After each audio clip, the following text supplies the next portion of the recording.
DJ Premlal दूधी।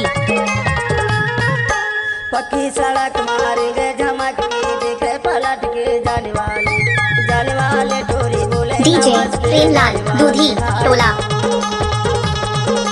जाने वाले भाई जाने वाले टोरी जाने वाले भाई जाने वाले टोरी जाने वाले।